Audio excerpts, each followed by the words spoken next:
আমার নবীর শরীরে এমন ভাবে রক্ত ঝরছেন, পাথরগুলো এমন ভাবে নবীর দিকে দিয়ে আসছেন, বৃষ্টির মতো পাথরগুলো আমার নবীর কাছে আসছেন বৃষ্টির মতো। আমার নবীর লোহার হেলমেট ভেঙে নবী বারবার অজ্ঞান হয়ে যায়।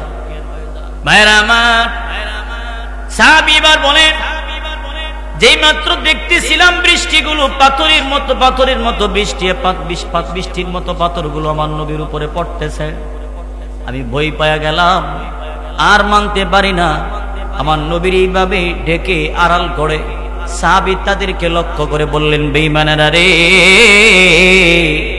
প্রয়োজনে আমারে মারতে তোমরা শহীদ করিয়া দাও,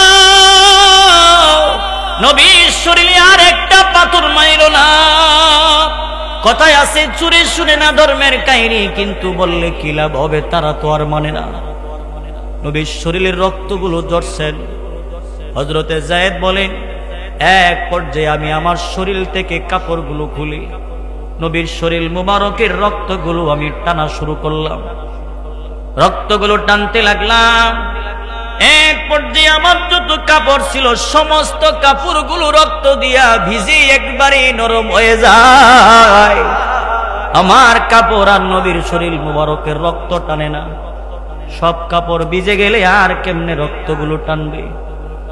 আমার নবীর শরীর মুবারকের রক্তগুলো বেয়ে সমস্ত শরীর গড়ায়া পায়ের তালু মুবারকের নিচে গিয়া একটা ফুটা রক্তের ফুটা টলমল করেন জমিনে পড়ে যাবেন ভা। আমার আল্লাহ তাআলা ডাক দিয়া বলেন, জিবরাইল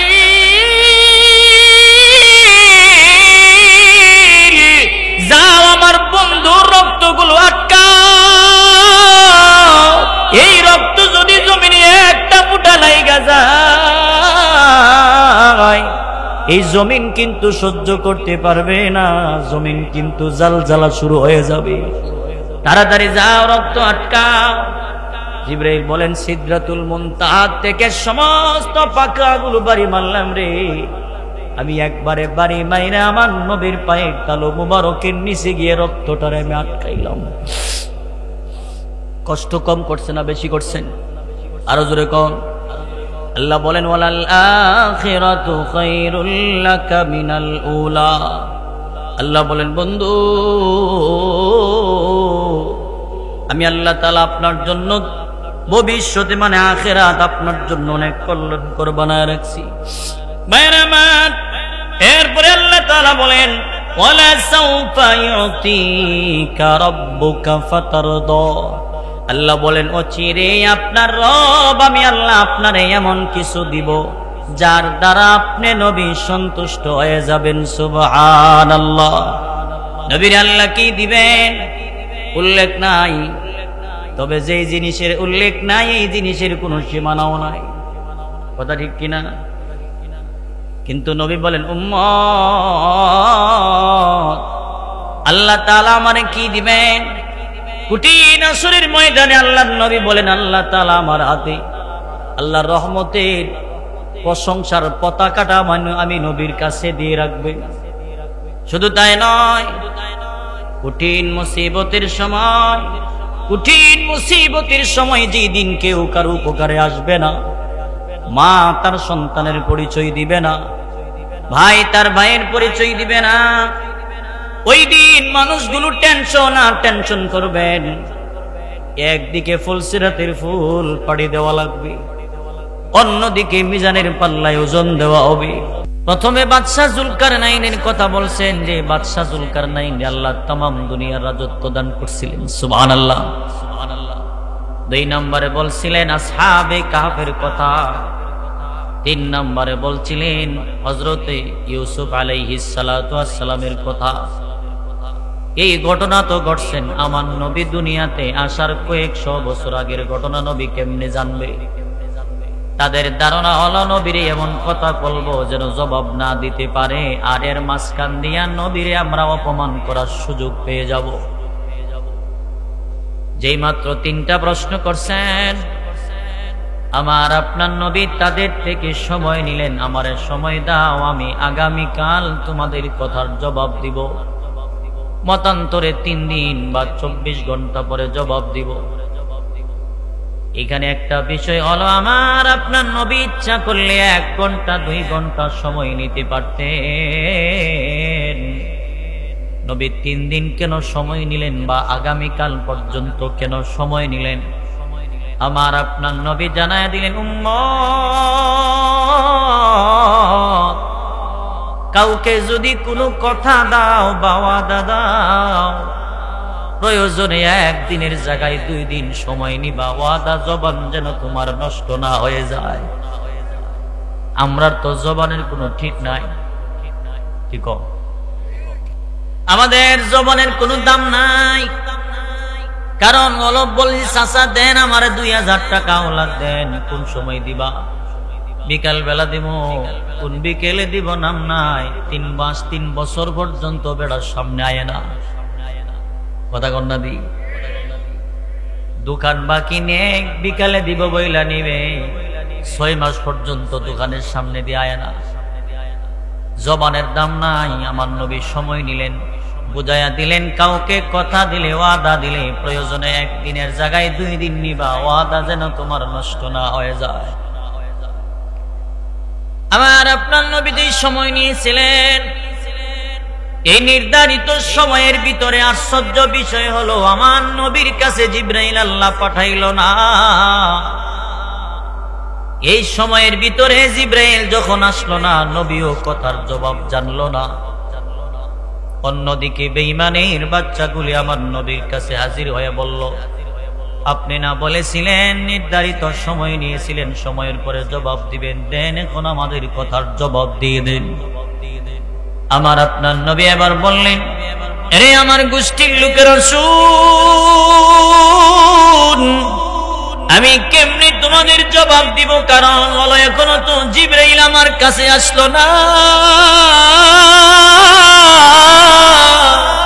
জিবরাইল না আসলে আমি রাসূল নিজের থেকে কোনো কিছু বলতে পারি না।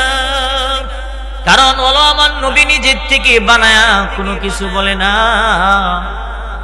আমার নবীর আল্লাহ তাআলা যতক্ষণ পর্যন্ত না জানান, ততক্ষণ আমার নবী একটা কথাও বাড়ায়া বলে না।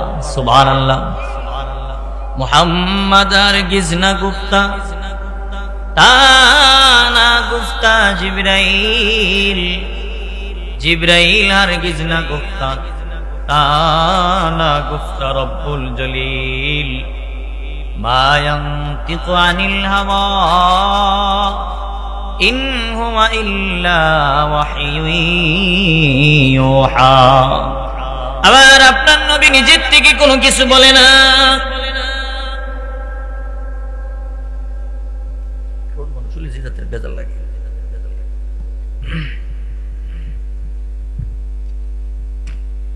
আমার আপনার নবী নিজের থেকে কোনো কিছু বলে নাই। আমার নবী বললেন, আমি এখন বলতে পারবো না, আমি নিজের থেকে কোনো কিছু বলতে পারি নাই। এই কারণে আমার নবী বললেন, আমি এখন বলবো না। যেই মাত্র বলেছেন আমি এখন বলতে পারবো না, এমনি তো বেঈমানের বাচ্চাগুলি আমার নবীর ব্যাপারে বদনাম শুরু করে দিল। নবীর সাহাবীদের সামনে গিয়ে বলা বলি শুরু করলেন, পারে নাই রে, তোমাদের নবী তো আমাদের কথার জবাব দিতে পারে না। প্রত্যেকটা সাহাবীদের সামনে গিয়া বললেন, তোমাদের নবী জবাব দিতে পারল না। যেই মাত্র বলেছেন তোমাদের নবী জবাব দিতে পারল না, প্রত্যেকটা সাহাবীদের সামনে গিয়ে যখন বদনাম করে, সাহাবী তো নবীর জন্য আশিকে রাসূল ছিলেন। ভাই একটু দিকে আসেন, একটু পিছিয়ে দেন।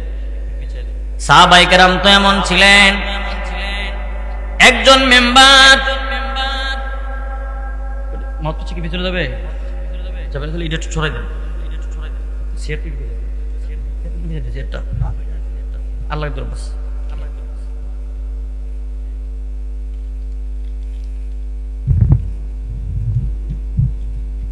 হ্যাঁ, শুরু মানুষ হলে যে অসুবিধা,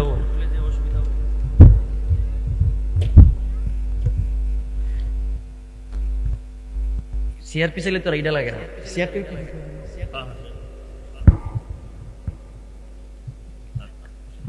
আর লাগতো না, বাস বাস, ঠিক আছে। বড় বড় বক্তা দাওয়াত দিবেন, আমরা ছোট বক্তা দাওয়াত দিবেন, বড় তাজা দেখে দাওয়াত দিবেন, তেলের ঝামেলা হইতো। কি গো?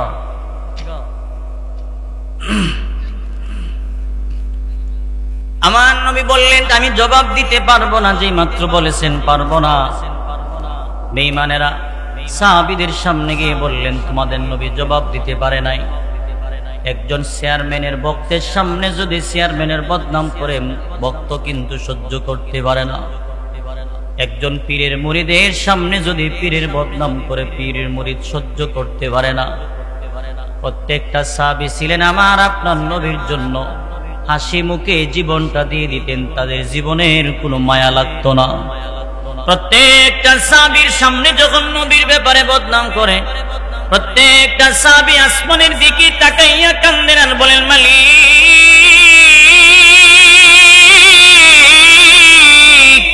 আমাদের নবীর কষ্ট আর সহ্য করতে পারি না।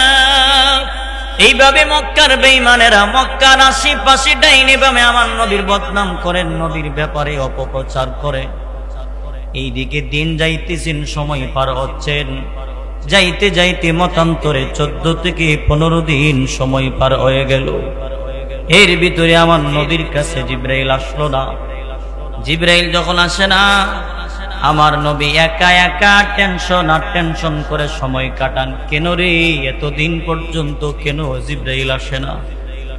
আমার নবীর মনটা দুর্বল, কারণ আল্লাহর সাথে যে প্রতিদিন কথা হয়তো জিবরাইল আসা যাওয়া করত, সেই জায়গায় আজরাইল জিবরাইল আমার নবীর কাছে 14 দিন পর্যন্ত আসে না।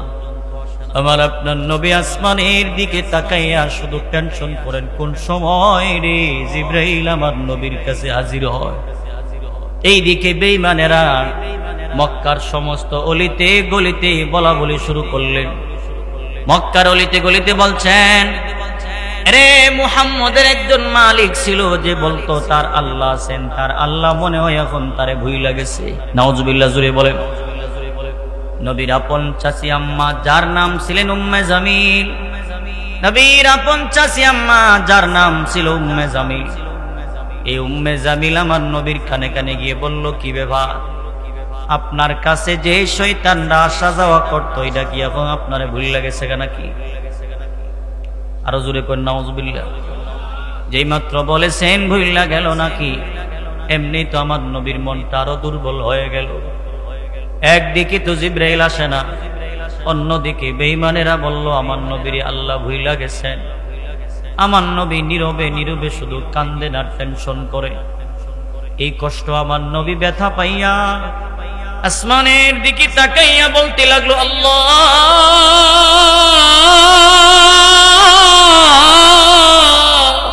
এই কষ্ট আমি রাসূল সহ্য করতে পারি না। বেঈমানের বাচ্চারা কেমনে বলে আপনি রব আমারে ছেড়ে দিয়েছেন, এই কথা আমি রাসূল মানতে পারি না। এমনিতে আল্লাহ তাআলা আমার নবীর কষ্ট দেখে আর সহ্য করতে পারে না। ওই সময় আমার নবীর সান্ত্বনা দেওয়ার জন্য যেই সূরাটা আপনাদের সামনে তিলাওয়াত করেছি, আল্লাহ বলেন জিবরাইল যাওয়ার দেরি কইরো না, আমার বন্ধুর কাছে সূরা দোহা দিলাম লইয়া তুমি হাজির হয়ে যাও। জিবরাইল আমার নবীর কাছে হাজির। জিবরাইল আলাইহিস সালাতু ওয়াস সালামকে আমার নবী বললেন জিবরাইল এতদিন পর্যন্ত কেন আসলা না? কেমনে রে তুমি আমার থেকে দূরে রইলা রে? এতদিন পর্যন্ত কেন আসলা না? তোমার কি একটু বোঝার দরকার ছিল না? মক্কার অবস্থাটা গুলাটে হয়ে গেছে, তুমি কেমনে আমার থেকে দূরে রইলা? জিবরাইল বলেন হুজুর আমারও তো মনটা চায় আমি সর্বক্ষণ আপনার সাথে আসা যাওয়া করি, কিন্তু আমি এককভাবে কেমনে আসব? আমি তো নিজের থেকে আসতে পারি না, আমিও তো এক মালিকের হুকুমের গোলাম। আমার মালিক যদি আমারে অনুমতি না দেন আমি তো আসতে পারি না। রে জিবরাইল তোমার মালিক কেন তোমারে পাঠাইলো না? আমার আল্লাহ কি আমার সাথে রাগ গুসা করলো নাকি? জিবরাইল আলাইহিস সালাতু ওয়াস সালাম আমার নবীকে বললেন আল্লাহর হাবিব আপনার রব আপনারে ভুলে নাই, এতদিন পর্যন্ত আমারে পাঠায় নাই, তার মানে আপনারে ভুল লাগেছে। বিষয়টা এমন নয়। নবী গো, আল্লাহ তাআলা এতদিন পর্যন্ত আমারে না পাঠায় আটকায়া রেখে আল্লাহ তাআলা আপনারে আপনার সমস্ত উম্মতের সবক শিক্ষা দিয়েছে। এরে জিবরাইল কি সবক দিবেন? জিবরাইল আলাইহিস সালাম এবার কোরআনের আয়াত তিলাওয়াত করে শোনায় দেন। ওয়ালা তাকুলান্না লিশাইইন ইন্নী ফাইলুন যালিকা গাদা ইল্লা আন ইয়াশা আল্লাহ। জিবরাইল বলেন, হুজুর আল্লাহ তাআলা আয়াত দিয়া জানায় দিবেন, কি সবক দিছে জানেননি? সবকটা হইল, বেঈমানের বাচ্চারা যখন আপনারে বলছিলেন, কষ্ট করছিলেন তিনটা, কিন্তু আপনি নবী বলেছেন আগামীকাল জবাব দিবেন, আগামীকাল জবাব দিবেন। মাঝখানে আপনি নবী একটা কথা বলেন নাই, আপনি নবী ইনশাআল্লাহ বলেন নাই। সুবহানাল্লাহ। আগে নবীজি আপনি ইনশাআল্লাহ বলেন নাই। আমার আল্লাহ তাআলা আয়াত দিয়া জানায় দিলেন, বন্ধু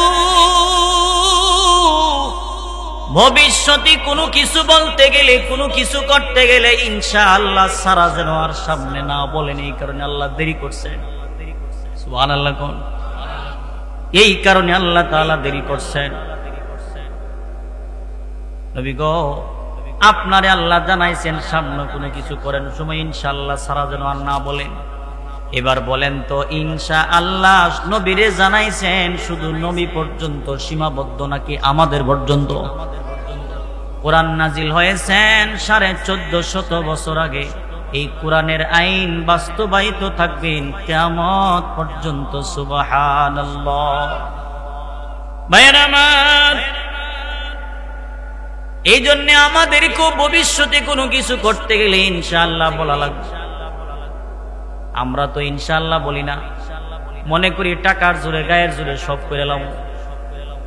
চাচা জিজ্ঞেস করে, বাতিজা কোথায় যাও? বলে কুরবানির গরু কিনতে বাজারে যায়। আরে গরু কিনবা তো ভালো কথা, ইনশাআল্লাহ বলো না। ওই ইনশাআল্লাহ বলবো কেন? পকেটে টাকা আছে আর বাজারে গরু আছে, কোনো অসুবিধা আসেনি? না, কোনো অসুবিধা নাই, যা বাজারে যা। যেই মাত্র বাজারও ঢুকছেন, সূরা বেডার সোনালী ব্যাংক, এই বেডার পকেটও আল্লাহ রাখছে। বাজারে ঢুকার সাথে সাথে সূরা বেডার পকেট কাটতে লয়ে গেছে। গরু কিনা শেষ, যেই মাত্র গরুর টাকা দিবে এবার পকেটে হাত দিছে। পকেটে হাত দিয়া চোখ বন্ধ কিরা চিৎকার মনে মনে বলে, কিরে কি ব্যাপার, এমন লম্বা পকেট কোন টেইলারে বানাইলো? হাত তো দিলাম মুন্সিগঞ্জ, হাত দিলাম সিপাই ভাড়া, হাত তো গেছে গা মুক্তারপুর ব্রিজের গুড়া। কিরে এমন লম্বা পকেট কোন টেইলারে বানাইলো? টাকায় দেখে ডলার তলা নাই, পকেট তো সুরে লয়ে গেছে গা। এবার কান্দে আর কয়, ইনশাআল্লাহ টাকা তো সুরে নিছে গা, ইনশাআল্লাহ গরু কেনা সম্ভব হবে না। বিকাল বেলা আবার চাচার সাথে দেখা, কিরে ভাতিজা গরু আনছস নি? কয় ইনশাআল্লাহ চাচা টাকা তো সুরে নিছে গা। কেমনে নিল রে? কই ইনশাআল্লাহ পকেট কাটটা নিছে গা। কই রাখছিলে? বলে ইনশাআল্লাহ পকেটে রাখছিলাম। এবার বলেন তো ইনশাআল্লাহ আগে না পরে? আরো জোরে ক। ভবিষ্যতে কোনো কিছু করতে গেলে বলবো ইনশা। আগামীকাল বাজারে যাব ইনশাআল্লাহ, আগামীকাল ফজরের নামাজ পড়ব ইনশাআল্লাহ, আগামীকাল দোকান খুলবো ইনশাআল্লাহ। যেই কাজের শুরু দিয়া আমার রবের নাম দিয়া শুরু করা হয়, ওই কাজের ভিতরে আমার রব আল্লাহ তাআলা রহমতের ফেরেশতা দিয়া সাহায্য করেন। সুবহানাল্লাহ। ভাইরা আমার, এবার একটা বিষয় হলো, হুজুর আল্লাহ তাআলা আমার নবীর সবক দিবেন, এই কারণে 14 দিন পর্যন্ত ওহী বন্ধ রাখছেন। আল্লাহ তো সাথে সাথেই জানায়া দিতে পারতেন, দেরি করলেন কেন? এই যে আল্লাহ দেরি করছেন, এই দেরি করার পিছনেও কারণ আছে না নাই? আল্লাহ বলেন, ইন্নী আ'লামু মা লা তা'লামুন।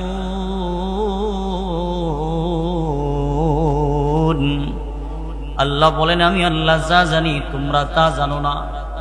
আল্লাহ যে দেরি করছেন, দেখবেন মাঝে মধ্যে আমাদের এখানে মানুষ যখন ট্রাকের থেকে মাল নামায়, ট্রাকের থেকে মাল নামান লেবার বলেন যাদেরকে, এই মাল নামাইতে গেলে অনেক ভারী ভারী বস্তু, ভারী ভারী প্যাকেট বস্তা নামায়। এই ভারী জিনিসটা নামাইতে নামাইতে এক পর্যায়ে যখন তার শরীরে একটু দুর্বল হয়, মাঝখানে একটু চা পান খায়া একটু বিরতি দেন শরীরে একটু আরাম নেওয়ার জন্য। এই যে ভারী জিনিস যখন মানুষ নেন তার একটু বিরতি নেওয়ার দরকার আছে, কথা কন্যা দিই। আল্লাহ তাআলা আমার নবীর বিরতি দিবেন। কোন বিরতি দিবেন? কারণ হলো আল্লাহ তাআলা এই কুরআনুল কারীম 30 পারা কুরআন আমার নবীর উপরে নাজিল করতেছেন। এই কুরআন তো কাগজের কুরআন, আমরা তিলাওয়াত করি। এই কুরআন ওজন দিলে পরে 1 কেজির থেকে একটু কম বেশি হবে, কিন্তু এই কোরআনের গোপন একটা ওজন আছে, যে ওজন সম্পর্কে আমার আপনার অনেকেরই ধারণা নাই। এই কোরআন কেমন ওজন? এই কোরআনুল কারীম যখন আসমানে দেওয়া হয়েছিল, আসমান আমার রব কি ডেকে ডেকে বলতেছিল, মালিক এই কোরআনের ওজন সহ্য করতে পারি না। এই কোরআন যখন জমিনে পাহাড়ের উপরে দেওয়া হয়েছিল, পাহাড় পর্যন্ত আমার আল্লাহ কি বলছিলেন, আল্লাহ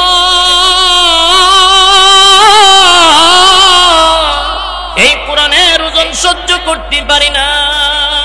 এই কোরআন যে ব্যক্তির উপরে আল্লাহ নাজিল করেছেন, ওই ব্যক্তির গায়ে আল্লাহ তাআলা জান্নাতি 4000 যুবকের শক্তি দান করছেন। সুবহানাল্লাহ। জান্নাতের 4000 যুবকের শক্তি দিছেন। এরপরে আমার নবীর উপরে যেদিন কোরআন নাজিল হয়, আমার নবী দূরের থেকে ডাকছিলেন আর বলছিলেন, খাদিজা জাম্মিলুনি জাম্মিলুনি, আমারে তুমি কম্বল দিয়া ধরো গো। আম্মা জান বলেন, যখন আমার নবীর আমি কম্বল দিয়া জড়ায়া ধরলাম, এমনি তাকায়া দেখি রে আমার মায়ার নবীর গায়ে জ্বর আসছেন, তাপ উঠছেন। আর মানে কি বোঝা গেল, এই কোরআনের গোপন একটা ওজন আছে। এই ভারী জিনিসটা নবীর উপরে নাজিল হয়। এই যে নাজিল হইতেছেন, আল্লাহ তাআলা বলেন, ভারী জিনিস আমার বন্ধুরে আমি দান করলাম, যেন আমার বন্ধুর কষ্ট না হয়ে যায়। এই কারণে 14 দিন পর্যন্ত জিবরাইলকে না পাঠায়া ওহী বন্ধ রেখে আমার বন্ধু হাবিবুল্লাহরে আমি আল্লাহ বিরতির সুযোগ দিয়ে দিলাম। এবার জিবরাইল বলেন, হুজুর আল্লাহ সবক দিবেন। আমার নবী আবার বললেন, জিবরাইল আমার আল্লাহ তাআলা আমারে সবক দিয়েছেন, ভালো কথা, এবার বলো না। বেঈমানেরা যে বলল আল্লাহ আমারে বলে গিয়েছেন, তোমার বক্তব্য কি? জিবরাইল বলেন, হুজুর আল্লাহ তাআলা এতদিন পর্যন্ত ওহী বন্ধ রাখছেন, তার মানে আপনারে বলছেন বিষয়টা এমন নয়। আপনি তো দুর্বল হয়ে গেছেন, মনটাই কষ্ট পেয়ে গেলেন।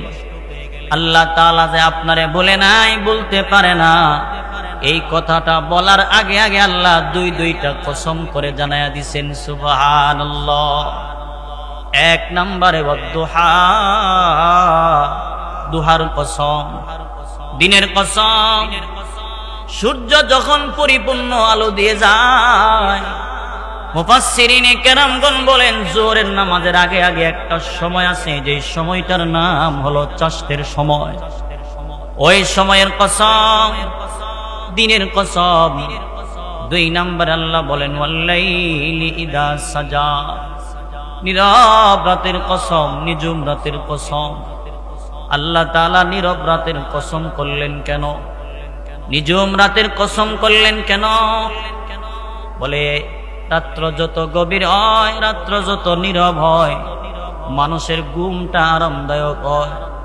রাত্র যত গভীর হয়, দুনিয়ার সমস্ত অফিস আদালতের দরজাগুলো বন্ধ হয়ে যায়, কিন্তু আসমানের মালিকের রহমত আর মাগফিরাতের দরজাগুলো আল্লাহ রাত্র যত গভীর হয় তত প্রশস্ত বানায় দেন। প্রথম আসমানে আইসা আল্লাহ তাআলা আমারে আপনারে ডাকতে থাকেন, গোলাম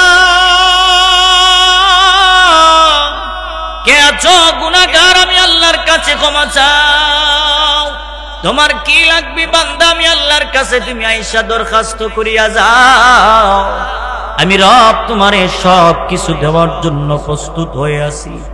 ভাইরা আমার, আল্লাহ তাআলা আমারে আপনারে প্রথম আসমানে আইসা ডাকেন মাপ চাইতে, মাপ চাওয়ার জন্য।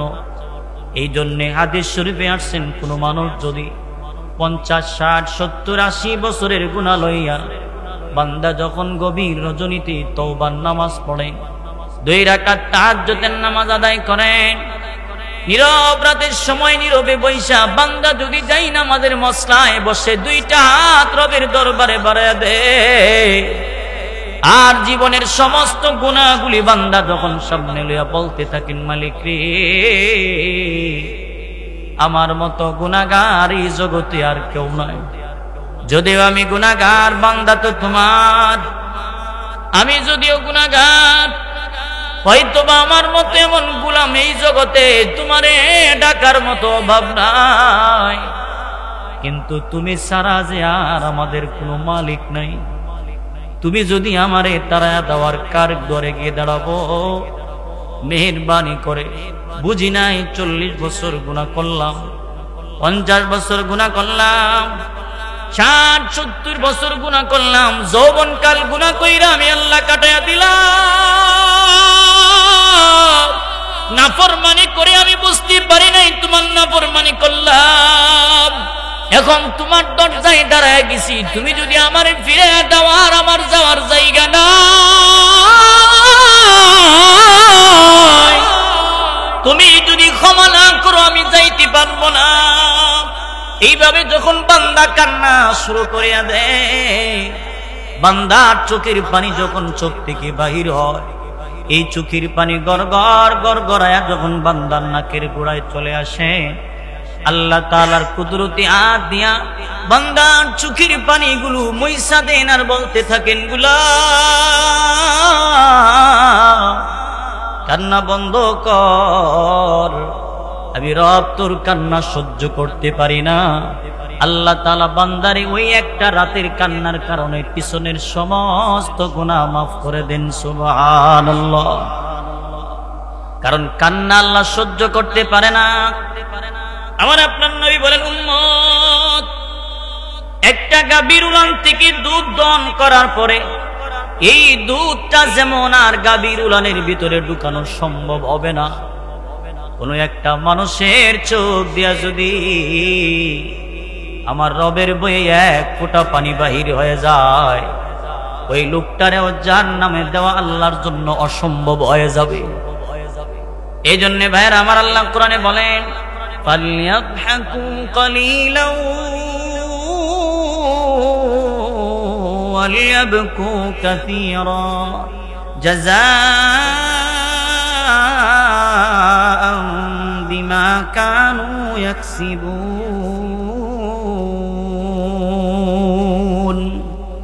আল্লাহ তাআলা বলেন, বেশি বেশি করে কান্না কর, কম কম করে হাসো, কারণ হলো কান্নার দ্বারা আল্লাহ তাআলা জাহান্নামের আগুন নিবানো সম্ভব হয়ে যায়।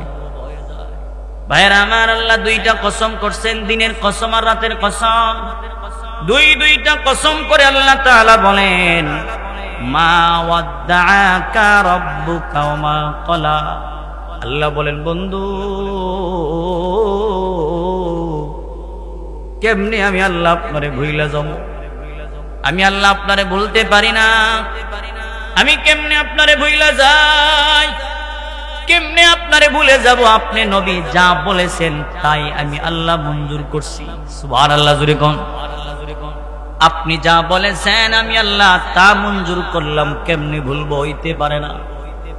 দুনিয়ার জমিনে যত নবী রাসূল আমি আল্লাহ পাঠাইলাম, কোন নবী রাসূলকে আমি আল্লাহ দাওয়াত দিয়ে আমার কাছে আনি নাই, আনার জন্য সুযোগও দেয় নাই। কিন্তু আমার আপনার নবীর আল্লাহ তাআলা কত ভালোবাসতেন। আমার নবীর আল্লাহ দাওয়াত দিয়া 7 আসমান পাড়ি দিয়া আল্লাহ তাআলার কাছে আল্লাহ ডাইকা নিয়ে যায়। আমার নবীর সিদরাতুল মুনতাহা পাড়ি দিয়া আল্লাহ কাছে ডাইকা নিয়ে যায়। আল্লাহ তাআলা আমার নবীরে জানায়া দিলেন, বন্ধু কোন নবী রাসূলকে আমি আল্লাহর কাছে আনি নাই, কিন্তু আপনারে আনছি, সুবহানাল্লাহ। আল্লাহ তাআলা আমার নবীর নিয়ে গেছেন। জিবরাইল আলাইহিস সালাতু ওয়াস সালাম সিদরাতুল মুনতাহা পর্যন্ত নবীর লইয়া আজি। জিবরাইল আলাইহিস সালাম এই জায়গায় দাঁড়ায় বললেন, নবী গো,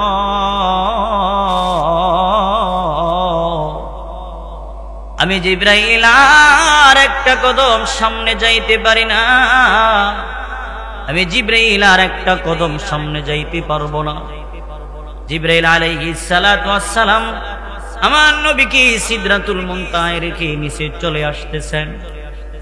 আমার নবীর আল্লাহ কত মহব্বত করেন।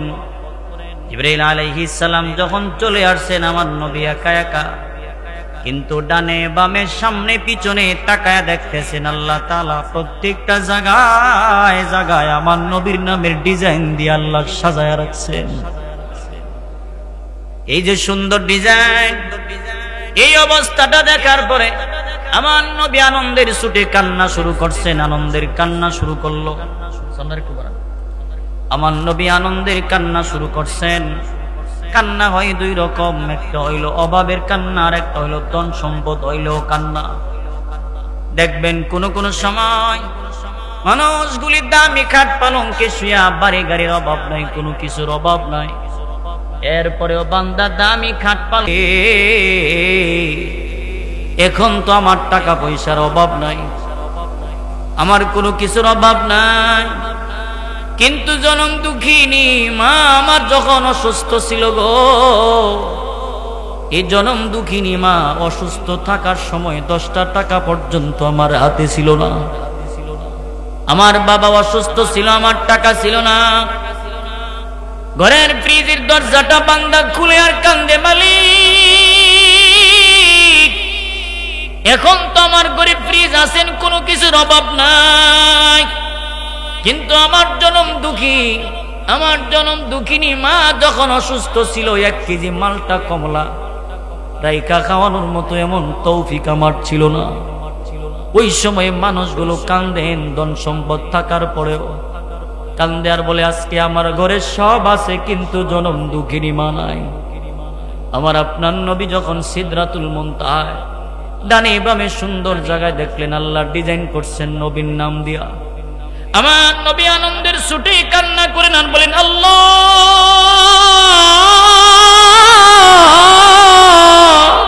এই আনন্দের সংবাদ আমি কার কাছে জানাই? আমার যে আব্বা আম্মা এই দুনিয়াতে নাই। আল্লাহু আকবার জোরে বলেন। আমার যে আপনজন বলতে জগতে কেউ নাই। বর্তমানে আমার আপনজন যারা আছে তারাও আমারে পাথর মারে, ডিল মারে, আদর সম্মান করে না। আল্লাহ বলেন, বন্ধু রওনা হয়ে যান, আসেন আমার কাছে আসেন, আপনার দিলে শান্তি দেওয়ার জন্য আমি আল্লাহ দাওয়াত দিছি। আমার নবীর আল্লাহ কাছে নিয়ে গেলেন। কাছে নেওয়ার পরে আল্লাহ তাআলা আমার নবীর সাথে কথাবার্তা বললেন। নবীরে বললেন, কি আনছেন? নবী বলেন, আত্তাহিয়াতু লিল্লাহি ওয়াস সালাওয়াতু ওয়াত তাইয়্যিবাত। আল্লাহ বলেন, আসসালামু আলাইকা আইয়ুহান নাবিয়্যু ওয়া রাহমাতুল্লাহি ওয়া বারাকাতুহু। আল্লাহ তাআলা নবীরে ভালো মন্দ জিজ্ঞেস করছেন, কিন্তু নবীর মন খুশি না। আল্লাহ বলেন, মনটা খুশি না কেন? কারণ কি? আমার আপনার নবী বলেন, মালিক রে, আমার সবার কথা জিজ্ঞেস করলেন, পরিবার পরিজনের কথা, সবার কথা জিজ্ঞেস করলেন, কিন্তু একবারও তো আমার গুনাহগার উম্মতের কথা বলেন নাই। বন্ধু আপনারে সালাম দিলাম, খুশি না? আমার আপনার নবী বলেন, আমারে আপনি সালাম দিছেন, আমি কেমনে খুশি হব? আমার উম্মতরে কি সালাম দেওয়া লাগবে না? আল্লাহ বলেন, আসসালামু আলাইনা ওয়া আলা ইবাদিল্লাহিস সলিহিন।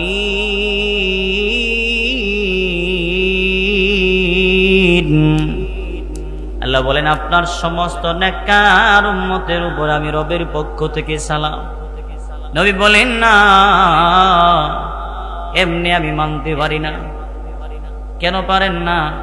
বলে, আমারে সরাসরি সালাম দিছেন আর আমার উম্মতের দূরে থেকে দিবেন, এটা আমি মানতে পারি না। কি কোন? আপনার উম্মতরে কি এখন কাছে গিয়া সালাম দেওয়ান লাগবো নাকি? অবশ্যই দেওয়ান লাগবো। আল্লাহ বলেন বন্ধু, 7 আসমান পাড়ি দিয়া সিদরাতুল মুনতাহা পাড়ি দিয়া আমার কাছে আপনারে নিয়ে আসলাম। যদি আপনার দরখাস্ত মঞ্জুর না করি এটা তো হইতে পারে না। যান, আমি আল্লাহ কথা দিলাম আপনার সমস্ত উম্মতের আমি আল্লাহ তাআলা জান্নাতে সরাসরি সালাম দিয়ে দিব। নবী বলেন তাইলে একটা ডকুমেন্ট দেন, একটা দলিল দেন। আল্লাহ বলেন দলিল দিতাম, আমি দলিল দেওয়ান লাগবো বলে অবশ্যই দলিল দেওয়ান লাগবো। আল্লাহ বলেন দলিল কি দিব? কোরআনের আয়াত বানায়া দিলাম, কিয়ামত পর্যন্ত দলিল হয়ে যাবে। তাহিয়াতুহুম ইয়াওমা ইয়ালকাউনাহু সালাম।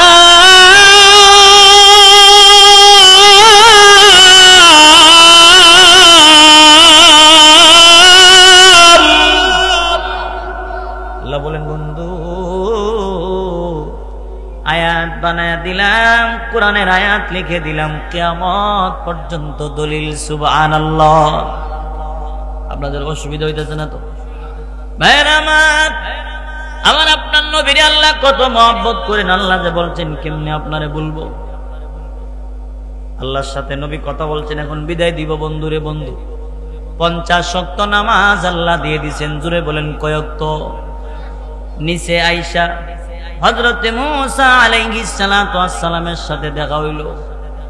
জিজ্ঞেস করলো আপনার বন্ধু আপনারে কি দিয়া দিছে আদিয়া? বলে দিছে গো আমার বন্ধু আমারে 50 ওয়াক্ত নামাজ দিছে। মূসা নবী বলেন আর নিচে যায়েন না, ঝামেলা কিন্তু বাজ্জা যাইবুগা। নিচে যায়েন না, কারণ হইল এটা পারতো না 50 ওয়াক্ত নামাজ পড়তো। কারণ আমি উম্মত চালাইছি, আমি জানি এটা কত বড় বেজাইল্লা জিনিস। এটা 50 ওয়াক্ত পারতো না, কারণ যেই বেটা ট্রাক্টর চালায়, ইসার মাথা চালায়, এই বেটা জানে এটার ব্রেক কত শক্ত। কথা বল। যে বেটা বাইসাইকেল চালা হ্যাঁ তো জানে বাইসাইকেলের ব্রেক সম্পর্কে। যে বেটা ডিস্ট্রিক্ট ট্রাক চালা হ্যাঁ জানে এটার ট্রাক কেমন, এটার ব্রেক কত শক্ত। ঠিক যে কোনো রাস্তা দিয়ে লয়ে যাওয়া যাইতো না, ঝামেলা বাজাই বড়, বাড়ি ঘর ভেঙে লাগবো। মূসা নবী বলেন যায়েন না, এটা পারতো না, কমাই গেল। এবার বলেন তো আমরা যে নামাজ পারবো না 50 ওয়াক্ত পড়তে, আল্লাহ জানতো কি জানতো না? এরপরেও আল্লাহ দিল কেন? আল্লাহ তাআলা বুঝাই দিলেন আমার বন্ধুরে আমি চাই আমার বন্ধু আমার কাছে আরো 9 বার আসা যাওয়া করুক। সুবহানাল্লাহ। কেন করুক? কারণ হলো আমার বন্ধুরে আমি আল্লাহ এত সুন্দর করে বানাইলাম,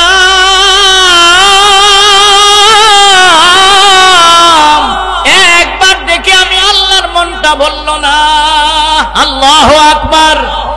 আল্লাহ তাআলা বলেন আমার বন্ধুরে আমি চাই আমার কাছে আরো 9 বার আসা যাওয়া করুক রে। আল্লাহ তাআলার কাছে নবী 9 বার গেছেন, প্রতিবারে 5 ওয়াক্ত কমাইছেন। প্রতিবারে 5 ওয়াক্ত কইরা কমাইছেন। 5 নং 45 ওয়াক্ত বাতিল, বাকি আছে কত? আল্লাহ বলেন বন্ধু জান আমি আল্লাহ 5 ওয়াক্ত দিলাম, তবে একটা সুখবর দিয়া দেই। আমি আল্লাহ দেওই না, আমি আল্লাহ নেওই না, আমি আল্লাহ যা দেই আর ফিরে নেই না। 50 ওয়াক্ত নামাজ দিলাম, 5 ওয়াক্ত নিছেন। সুখবর দিয়ে দিলাম আপনার কোন উম্মত যদি দৈনিক 5 ওয়াক্ত নামাজ আদায় করিয়া যায়, আমি আল্লাহ তাআলা আপনার উম্মতের 50 ওয়াক্তের সওয়াব দান করে দিব। সুবহানাল্লাহ। এবার নবী বলেন আরেকটা কথা বাকি রয়েছে। কি কথা? বলে কথা হইল আমি যে আপনার সাথে দেখা করলাম, আপনার সাথে মেরাজ করলাম, আমার উম্মত কি আর এমন সুযোগ পাবে না? আল্লাহ বলেন বন্ধু আপনার সাথে দেখা করলাম, মেরাজ করলাম, আমার কাছে আইনা 7 আসমান বাড়ি দিয়া সিদরাতুল মুনতাহা পাড়ি দিয়া আপনার কাছে আনলাম। আপনার উম্মতেরা এত দূরে আসতে হবে না, এত দূরে আসতে হবে না। কোন উম্মত যদি দৈনিক 5 ওয়াক্ত নামাজ সঠিকভাবে আদায় করে, আমি আল্লাহ জমিনে গিয়ে গিয়ে দৈনিক 5 বার মেরাজ করব। সুবহানাল্লাহ। ভাইরা আমার এবার বলেন তো নামাজ পড়ার দরকার আছে না নাই? আরো যদি বলেন আছে না নাই?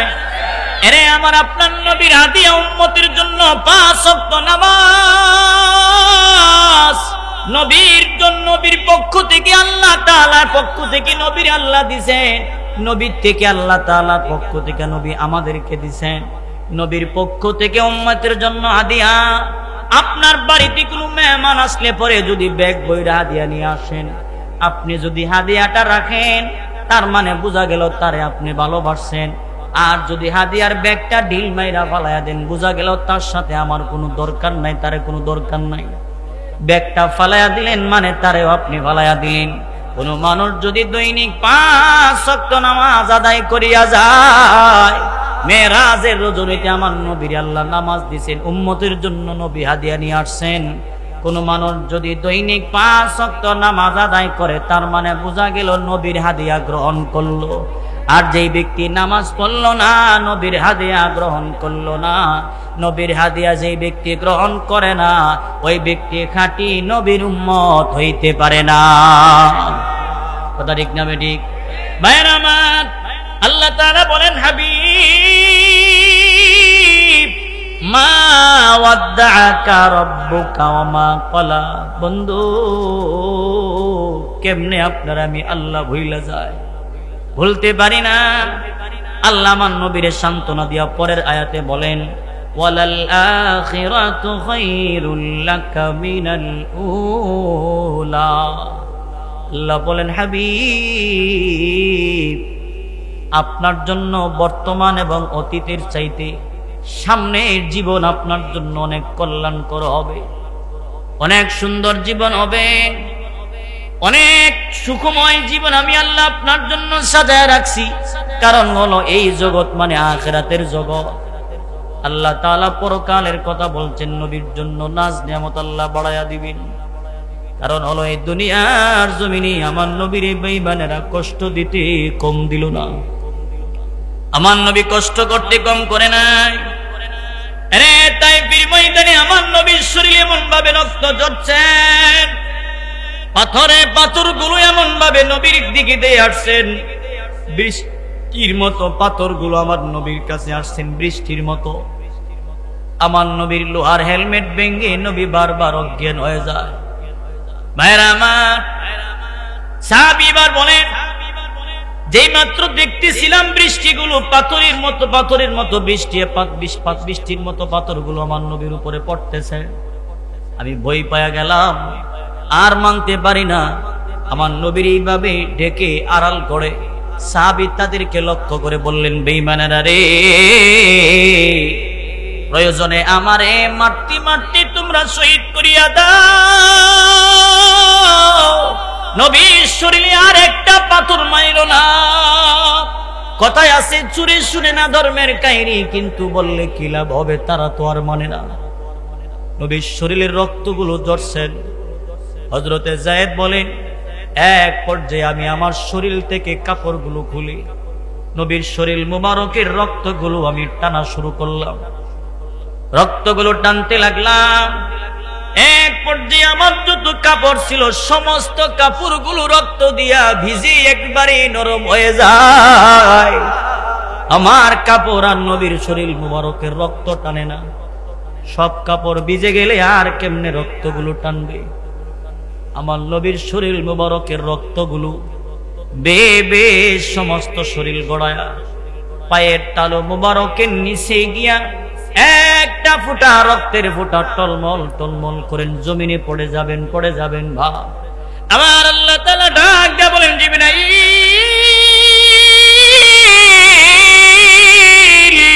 যাও আমার বন্ধুর রক্তগুলো আটকাও। এই রক্ত যদি জমিনে একটা ফুটা লাইগা যায়, এই জমিন কিন্তু সহ্য করতে পারবে না, জমিন কিন্তু জালজালা শুরু হয়ে যাবে। তাড়াতাড়ি যাও, রক্ত আটকাও। জিবরাইল বলেন, সিদরাতুল মুনতাহা থেকে সমস্ত পাকড়াগুলো বাড়ি মারলাম রে, আমি একবারে বাড়ি মাইরা আমার নবীর পায়ের তালু মুবারকের নিচে গিয়ে রক্তটারে আমি আটকাইলাম। কষ্ট কম করছে না বেশি করছেন? আরো জোরে কম। আল্লাহ বলেন, ওয়ালাল আখিরাতু খায়রুল লাকা মিনাল উলা। আল্লাহ বলেন, বন্ধু আমি আল্লাহ তাআলা আপনার জন্য ভবিষ্যতে মানে আখিরাত আপনার জন্য অনেক কল্যাণকর বানায় রাখছি। ভাইরা আমার, এরপরে আল্লাহ তাআলা বলেন, ওয়ালা সাউফা ইউতিকা রাব্বুকা ফাতারদা। আল্লাহ বলেন, অচিরে আপনার রব আমি আল্লাহ আপনারে এমন কিছু দিব যার দ্বারা আপনি নবী সন্তুষ্ট হয়ে যাবেন। সুবহানাল্লাহ। নবীর আল্লাহ কি দিবেন উল্লেখ নাই, তবে যেই জিনিসের উল্লেখ নাই এই জিনিসের কোনো সীমানাও নাই। কথা ঠিক কিনা? কিন্তু নবী বলেন, উম্মত আল্লাহ তাআলা আমারে কি দিবেন? কঠিন আসরের ময়দানে আল্লাহর নবী বলেন, আল্লাহ তাআলা আমার হাতে আল্লাহর রহমতের প্রশংসার পতাকাটা আমি নবীর কাছে দিয়ে রাখবেন। শুধু তাই নয়, কঠিন মুসিবতের সময় যেই দিন কেউ কারো উপকারে আসবে না, মা তার সন্তানের পরিচয় দিবে না, ভাই তার ভাইয়ের পরিচয় দিবে না, ওই দিন মানুষগুলো টেনশন করবেন। একদিকে ফুলসিরাতের ফুল পাড়ি দেওয়া লাগবে, অন্যদিকে মিজানের পাল্লায় ওজন দেওয়া হবে, অন্যদিকে আমলনামা ডান হাতে আসে নাকি বাম হাতে আসে। ওই দিন যদি কারো আমলনামাটা ডান হাতে আইসা যায়, তার মতো এমন সৌভাগ্যবান আর কেউ হইতে পারে না। ওই দিন যদি আমলনামাটা ডান হাতে আসেন, আমলনামাটা হাতে লইয়া তাড়াতাড়ি আত্মীয় স্বজনের কাছে গিয়ে বলবেন, তাকায়া দেখ আমার রব আমার জান্নাতের টিকিট দিল গো। এই টিকিটটা লইয়া বান্দা আনন্দ চিত্তে বান্দা জান্নাতের দিকে দৌড়াবে আর বলবেন, আমার রব আমারে জান্নাতের টিকিট দিয়েছেন, কপাল ভালো। কিন্তু যদি ওই দিন আমলনামাটা বাম হাতে আসে, আমলনামাটা যদি বাম হাতে আসে, তার মতো এমন কপাল পোড়ার কেউ হবে না।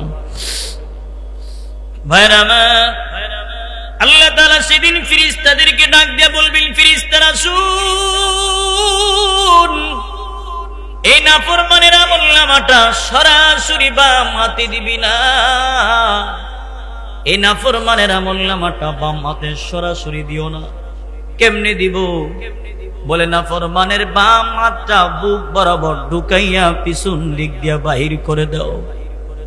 একটা জিন্দা মানুষের ভিতর দিয়া যদি কোনো একটা কিছু ঢুকানো হয়, শীতের দিনে সাধারণ একটু ওষুধ খাইলে পায়ে ব্যথা হয় 2-3 দিন পর্যন্ত, কাপড় ছাড়া বাহির হইতে পারেন না। এরপরেও যদি বুক বরাবর কোনো কিছু ঢুকানো হয়, দুনিয়ার হায়াত অনুযায়ী আধা ঘন্টার ভিতরে মারা যাওয়ান লাগতে পারে। কিন্তু এইটা তো এমন একটা জীবন, যেই জীবনের কোনো মরণ নাই, শুরু আছে কোনো শেষ নাই। যেই মাত্র ফেরেশতারা বাম হাতটা বুক বরাবর ঢুকাইতে যাবে, ওই সময় তার বুকের সমস্ত হাড়গুলি মরমর মরমর করে আওয়াজ, নাই কোনো বন্ধু বান্ধব তার পাশে পাওয়া যাবে না। আল্লাহ বলেন, ওমা লাহুম মিন নাসির। আল্লাহু আকবার বলে, ওই সময় সাহায্যকারী পাওয়া যাবে না। ওই দিন যখন বাপ মাত্রা বুক বরাবর ঢুকাইয়া দিবে, এবার ফেরেশতারা বলবেন, মালিক রে, বান্দার আমলনামাটা যদি এখন দেওয়া হয়, হাতটা তো পিছনের দিকে, চেহারাটা তো বান্দার সামনের দিকে গো, এই আমলনামা বান্দা দেখবে কিভাবে, পড়বে কিভাবে? হাত হইল এক জায়গা, চেহারা আর এক জায়গা। আল্লাহ তাআলা বলবেন, ফেরেশতারা শুন, এই নাফরমানের গাটা মটকায়া চেহারাটাও পিছনের দিকে নিয়ে যা, বান্দার চেহারাটা ঘুরায় নিয়ে যা পিছনের দিকে। কারণ আমার এই গোলামটারে আমি আল্লাহ তাআলা কত লম্বা হায়াত দিলাম, 60-70 বছর জীবন তারে দান করলাম। এই জীবনের ভিতরে তার যা যা লাগে সব আমি আল্লাহ তারে দান করে দিলাম। মা বাবা, বন্ধু বান্ধব, আত্মীয় স্বজন সব আমি আল্লাহ তারে দিলাম। ব্যবসা বাণিজ্য যা লাগে সব দিলাম। রাত আর দিন 24টা ঘন্টা তার আমি আল্লাহ দিলাম। এই 24টা ঘন্টার ভিতরে ব্যবসা করার সময় বান্দা পাইল, দোকানে যাওয়ার সময় পাইল, পরিবার পরিজনকে সময় দেওয়ার সময় পাইল, আইপিএল বিপিএল বিভিন্ন খেলা দেখার সময় পাইল, দোকানে বসে আড্ডা দেওয়ার সময় পাইল। কিন্তু আমার পক্ষ থেকে মুয়াজ্জিন দৈনিক 5 বার তারে ডাক দিল, রে এই 24টা ঘন্টার ভিতরে 1টা ঘন্টা বান্দা আমি আল্লাহরে দিল না। অথচ এই জীবনে আমি আল্লাহ তারে কত নিয়ামত খাওয়াইলাম। এই নিয়ামত আল্লাহ কম খাওয়াইছে না বেশি খাওয়াইছে? আরো জোরে কও, আল্লাহ কেমন নিয়ামত দিয়েছেন একটু ধৈর্য ধরে শুনেন। আল্লাহ তাআলা আমারে আপনারে কেমন নিয়ামত দিয়েছেন। আপনার বাড়ি আছে, ঘর আছে, ঘরের দরজা আছে, গেট আছে, এরপরেও রাতের বেলায় ঘুমাইতে যান, টেনশন করেন মোবাইলটা না জানি চুরে নিয়ে যায়, গাড়িটাতে তালা মারেন না জানি চুরে আইসা নিয়ে যায়। দামি দামি স্বর্ণ অলংকার থাকলে পরে লুকায় রাখেন, আলমারি শোকেসের ডয়ারের ভিতরে রাখেন। কেন রাখেন? আপনি নিজে উপস্থিত আছেন, এরপরেও ডর করে ভয় করে না জানি আপনার মালগুলো নিয়ে যান। আল্লাহ সেদিন বলবেন, ফেরেশতারা শুন, আমি আল্লাহ তারে কত নিয়ামত খাওয়াইলাম। এর বাড়ির ভিতরে তার মাল নিজে পাহারা দিতে গিয়া বান্দা ভয় পায়া যায়, কিন্তু এই বান্দার বাড়ির থেকে তার ধানের জমি কয়েক কিলোমিটার দূরে ছিল, কেউ পাহারা দিল না, আমি আল্লাহ নিজে পাহারাদারি করছিলাম। তার ধানের জমি বাড়ির থেকে অনেক দূর, কোন মানুষ তার ধানের জমি পাহারা দিল না, আমি রব ফেরেশতা দিয়া বান্দার জমি পাহারা দিলাম, আমি আল্লাহ তার রিজিক বানায়া দিলাম। আল্লাহ তাআলা বলেন, আমি কত নিয়ামত দিলাম, কিন্তু আমারে বান্দা 24টা ঘন্টার থেকে 1টা ঘন্টা সময় দিল না। বলেন তো আল্লাহ নিয়ামত কম দিল না বেশি দিল? আরো জোরে কোন, কম না বেশি? ফাবি আই আলাই রাব্বিকুমা তুকাযযিবান।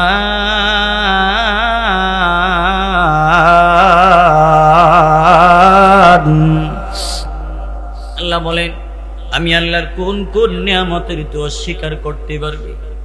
ফেরেশতাদেরকে বলবেন, ফেরেশতারা শোন, আমি আল্লাহ তাআলা কত নিয়ামত দিলাম। জন্মের পরে তার খাবারের দায়িত্বটা আমি আল্লাহ দুনিয়ার কারো কাছে দেয় নাই। তার মায়ের আমি আল্লাহ তাআলা দায়িত্ববান বানায় রাখছিলাম, কিন্তু খাবারের দায়িত্ব প্রথমত দিলাম না। কেন দিলাম না? কোন মানুষ যদি আমার বান্দার জন্য খাবার বানাইতো, হয়তো বেশি গরম হইতো না, হয় বেশি ঠান্ডা হইতো। ঠান্ডা হইলে আমার বান্দার বুকে কাঠ জমতো, কাশি লাগতো আমার বান্দার, গরম হইলে বান্দার জিহ্বা পুড়া যাইত। আমি আল্লাহ তাআলা কত নিয়ামত দিলাম। আমার এই বান্দার মায়ের বুকটারে আমি আল্লাহ কুদরতি একটা মেশিন বানায়া রাখছিলাম। আমার বান্দার মায়ের বুকটারে কুদরতি মেশিন বানাইছিলাম। তার মায়ের স্তনে টান দেওয়ার সাথে সাথে আমি আল্লাহ কুদরতি নির্ভেজাল একবারে বেজাল মুক্ত দুধ আমি আল্লাহ তারে খাওয়াইছি, যে ভিটামিন কোন পৃথিবীর বৈজ্ঞানিক বানাইতে পারবে না। এমন নিয়ামত আমি আল্লাহ খাওয়াইলাম, আমি আল্লাহরে দিল না সময়। ফেরেশতারা গাটটা ঘুরায় দেয়। এইবার ফেরেশতারা বান্দার গাটটা ঘুরায় যখন পিছনের দিকে নিয়ে যাবে, আরে ওই দিন গাড়ির হাড্ডি গুলি মরমর মরমর করে আওয়াজ।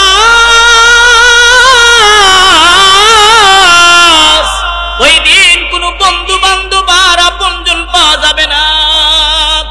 গাটটা মোটে চেহারাটা পিছনের দিকে নিয়ে যাবে। যখন বান্দার আমলনামাটা হাতে দিবেন, দেখ আমি আল্লাহ তোর সাথে কি করছি। বান্দা আমলনামাটা হাতে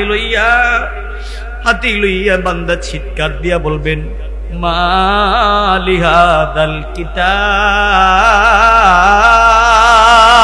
আল্লাহু আকবার।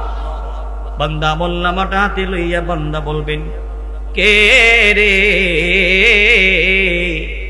এমন লেখা কে লেখলো? কে রে এমন সুন্দর লেখাটা লেখছেন? লা ইউগাদিরু সগীরাতাও ওয়ালা কাবীরাতান ইল্লা আহসা। ওই দিন বান্দা বলবেন, আমার জীবনে ছোট থেকে ছোট, বড় থেকে বড়, ভালো মন্দ সব এইখানে উঠানো হয়ে গেল। রাতের বেলায় ওয়াজের ময়দানে বসছিলাম, এইটা উঠানো হইছে। তাহাজ্জুদ পড়ছিলাম, এইটা উঠানো হইছে। গুনার কাজে জড়িত হইলাম, এইটা উঠানো হইছে। কে লেখলো রে এমন লেখা? লেখনেওয়ালা আছে না নাই? আরো জোরে কোন কিরামান কাতিবিনা ইয়ালামুনা মা তাফআলুন।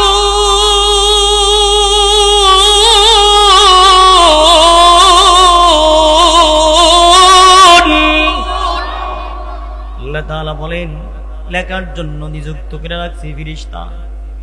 ভাইরা আমার, ওই দিন বান্দা দেখবেন রেজাল্টটা কি হইছে। বান্দা সেদিন দেখবেন রেজাল্টটা কি হইছে। বান্দা তাকায় দেখবেন রেজাল্ট দিয়ে দিছে আল্লাহ তুমি জাহান্নামী। ওই সময় চিৎকার দিয়ে বলতে থাকবেন পুরা কপাল,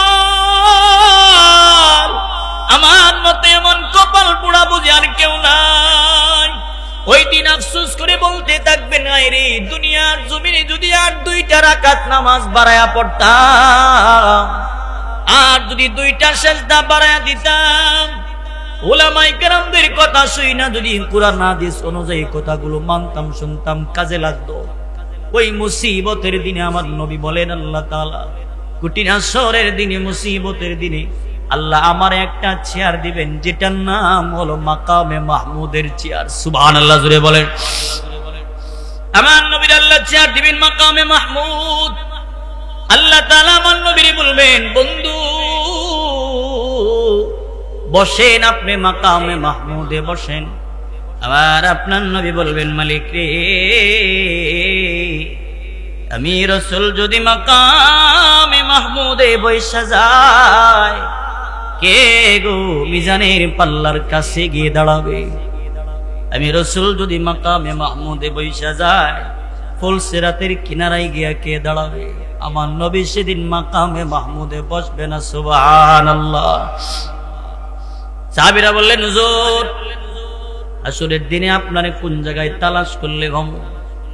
আবার নবী বললেন গিয়ে দেখবা আমি রাসূল হাউজে কাউসারের কিনারায় দাঁড়ায় রইছি। আগে নবী যে জায়গায় যদি না পায়, তারপরে গিয়ে দেখবা আমি রাসূল ফুলসিরাতের কিনারায় দাঁড়ায় রইছি। এই জায়গায় যদি আপনারে না পাওয়া যায়, তখন কোন জায়গায় পাওয়া যাবে? রাসূল বলেন গিয়ে দেখবা আমি রাসূল মিজানের পাল্লার কিনারায় দাঁড়ায় রইছি।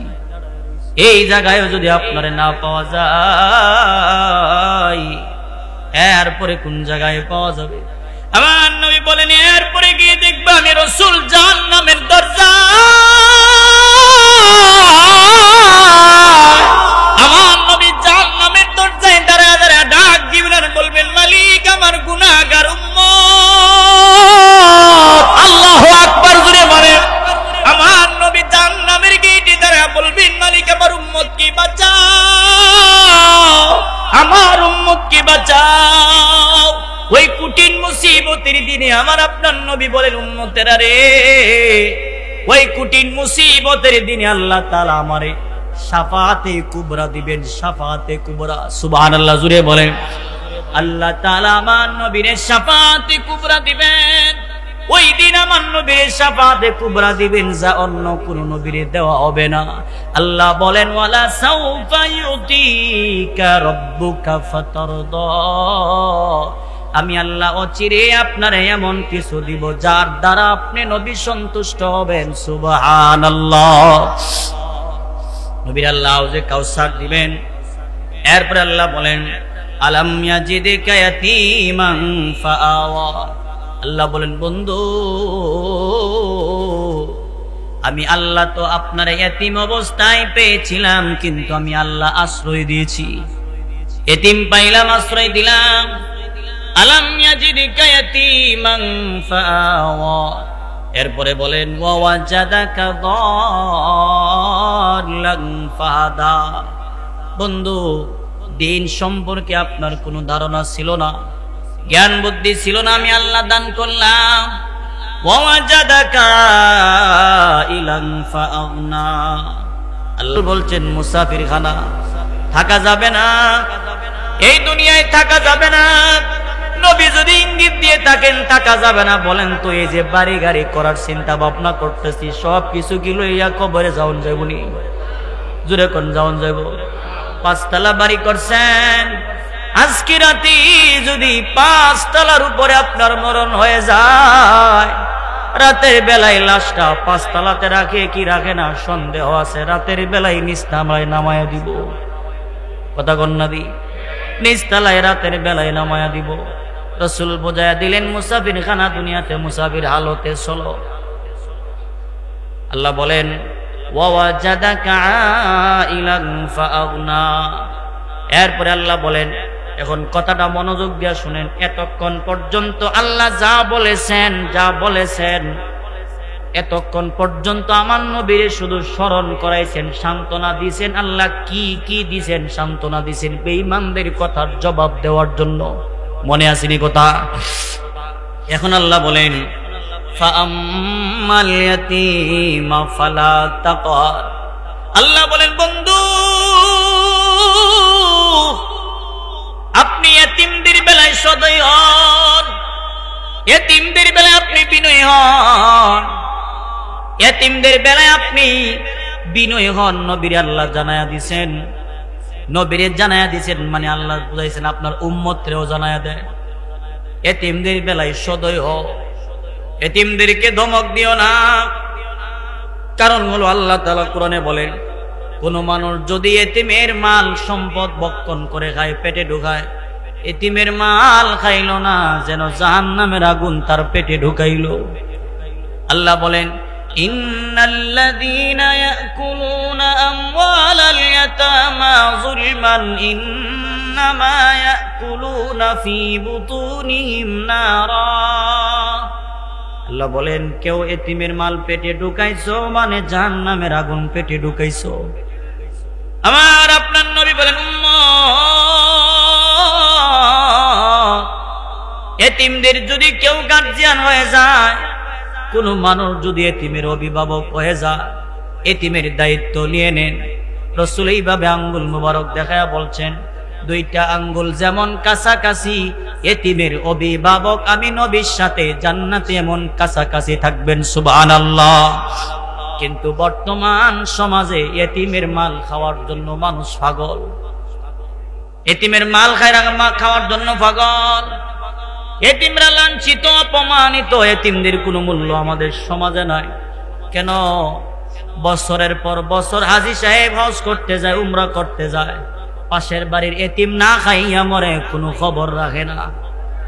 আরে কথা ঠিক কিনা জুড়ে বলে? জীবনে একবার হজ করা ফরজ।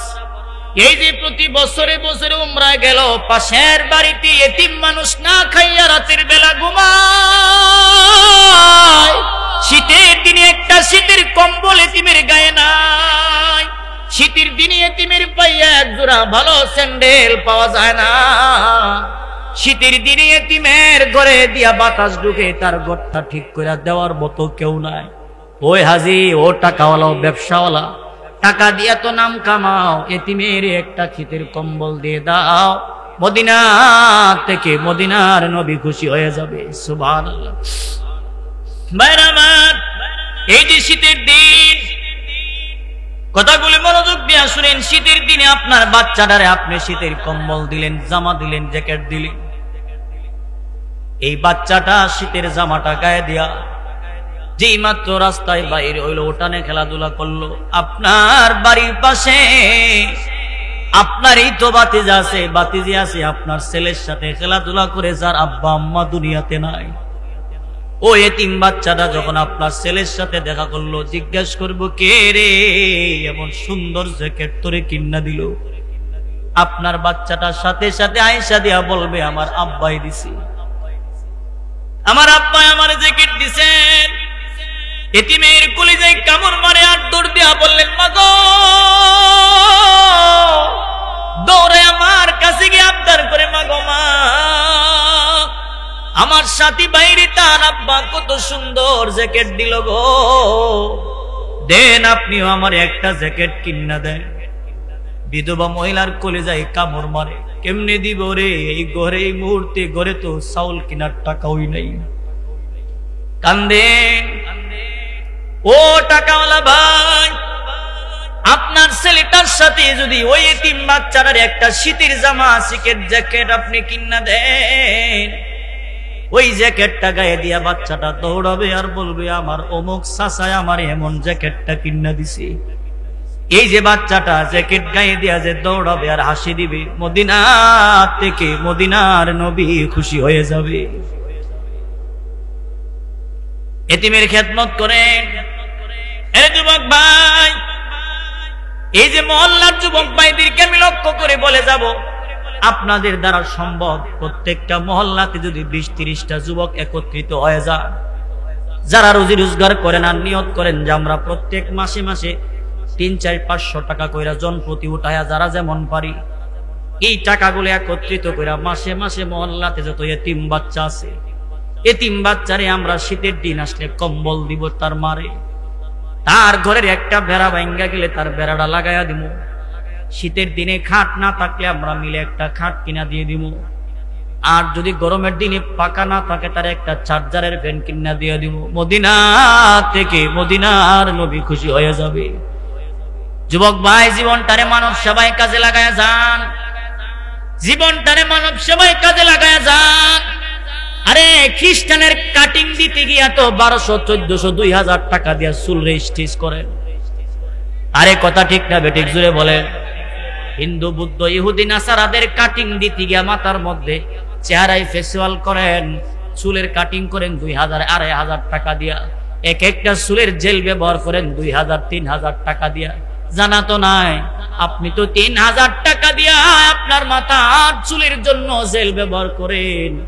আর এতিম বাচ্চা রাতের বেলা ঘুমাইবো, একটু সরিষা তেল দেওয়ার মতো করে তেল নাই। ভাইরা আমার,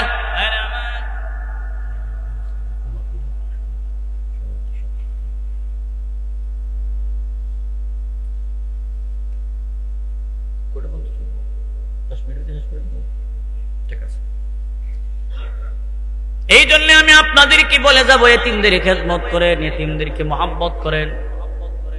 এতিমরে কুরবানির দিন আসলে আপনার ঘরে রান্না হয়েছে, আপনার ঘরে রান্না হয় 9টা 10টা বাজে 11টা বাজে, কিন্তু এতিমের ঘরে বিকাল পর্যন্ত কোনো খাবার নাই। কথা ঠিক না বেঠিক জুড়ে বলে? আপনার বাচ্চার সাথে এতিম বাচ্চারা না খাওয়ায়া দিন।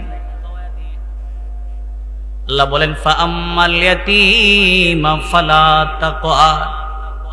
ছোট্ট করে একটা কথা বলে আমি আপনাদের থেকে বিদায় নিব। হযরত ওমর রাদিয়াল্লাহু তাআলা আনহু একবার নিয়ত করছেন একজন বুড়া মহিলা গরিব মানুষের খেদমত করব। হযরত ওমর নিয়ত করলেন এই মহিলার খেদমত করার জন্য। পরের দিন যখন মহিলার বাড়িতে গেলেন তার খেদমত করবেন, কেউ জানে না কে যে নিয়ত করছে, কেউ জানে না। যেই মাত্র মহিলার খেদমতের জন্য গেলেন, এবার মহিলা বললেন আপনি আসার আগে আগে আমার ঘরে এক ব্যক্তি আমার ঘরের সমস্ত কাজ করে মাত্র বিদায় হয়ে গেছে। কথা কি বুঝছে?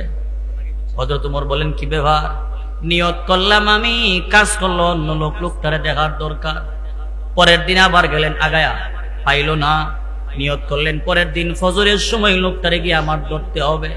যেই মাত্র গেলেন ফজরের সময়, ওই বৃদ্ধ মহিলাটা বলছেন আমি আগামী কাল রোজা রাখবো বলে ওই লোকটা আইসা আমার ঘরের কাজ সেহরির সময় আমারে সেহরি খাওয়ায় মাত্র বিদায় হয়ে গেছে। হযরত ওমর লোকটারে ধরা লাগবে। অপেক্ষা করতেছেন, অপেক্ষা করতেছেন। পরের দিন তাকায় দেখি একটা চাদর গায়ে দিয়া চেহারাটা ডেকে ডেকে ওই মহিলার বাড়ির থেকে বাহির হয়ে আসতেছেন একজন যুবক মানুষ। যেই মাত্র বাহির হয়ে আসেন, ঠিক এমন সময় হযরত ওমর সামনে গিয়ে দাঁড়ায় বললেন কে, আপনার পরিচয়টা দিয়ে যান। লোকটা পরিচয় দেয় না। আর আমরা দেশে 10 টাকা দান করলে 50 টাকার গপ ডালে। আরে কথা ঠিক না বেঠিক জোরে বলেন? 10 টাকা কাউরে দিলে 50 টাকার চাপা মারে, আবার লিখা দেয় জাকুমুক ব্যক্তি জাকাতের শাড়ি বাড়বো। এই সুরের দল, জাকাতের আবার শাড়ি কিতা? জাকাতের কি আবার আলাদা কোনো মেশিন আছে নাকি? কথা কন্যা দি নাম কামাইব বেড়া, যে শাড়ি দিব 10টা, এই 10টা শাড়ি দিয়া 50টা শাড়ি কিনে আনবো। এমন একটা শাড়ি দিব গরিব মহিলারা গায়ে দিয়া কইব আল্লাহ হেরে কেড়ে দন দিসলা, লুক ফাইলা না বুঝি দুনিয়ায়। কথা কন্যা দি ভালো একটা দেন, প্রয়োজনে 10টার জায়গায় 2টা দেন, যেন পয়রা আপনার জন্য দোয়া করে। না নাম কামাইবো বেড়া, নাম কামাইবো 2টার দাম দিয়া 20টা আনবো। ভাইরা আমার, পরিচয়টা দেন, বলে না পরিচয় দেওয়া যাবে না। লোকটা চেহারাটা দেখায় না। এক পর্যায়ে হযরত ওমর রাগী সাহাবী টান দিয়া চাদরটা সরাইয়া দিছে। হযরত ওমর বলেন, যেই মাত্র আমি তার চেহারা থেকে চাদরটা সরাইলাম, এরে আমি তো আশ্চর্য হয়ে গেলাম। আমি তাকে দেখি আমার সামনে যিনি দাঁড়ায় রয়েছেন তিনি হলেন আমার নবীর সাহাবী আবু বকর সিদ্দিক। নবীর সাহাবী আবু বকর সিদ্দিক। আমি আশ্চর্য হয়ে গেলাম, কি ব্যাপার, আপনি তো নবীর সাহাবী আমিরুল মুমিনিন, আপনি মহিলার খেদমত করেন। হযরত ওমর বলেন, আমি তাকায় দেখি ওই লোকের পায়ে কোনো জুতা নাই। সুবহানাল্লাহ। জিজ্ঞেস করলাম, জুতা নাই কেন, পায়ে জুতা কি হইছে? হযরত আবু বকর বলেন, ওমর, গভীর রজনীতে যদি আমার পায়ে জুতা দিয়া গো মহল্লার ভিতর দিয়ে আমি হাইটা যাই, আমার জুতার আওয়াজে যদি কোনো মুসলমানের ঘুম ভাঙ্গা যায়, কঠিন হাসরের ময়দানে তো আমি রবের দরবারে দাঁড়াইতে পারবো না। এ যুবক ভাই, জুতার আওয়াজে যদি ঘুম ভাঙ্গা যায়, এই কারণে যদি জুতা পায়ে দিল না,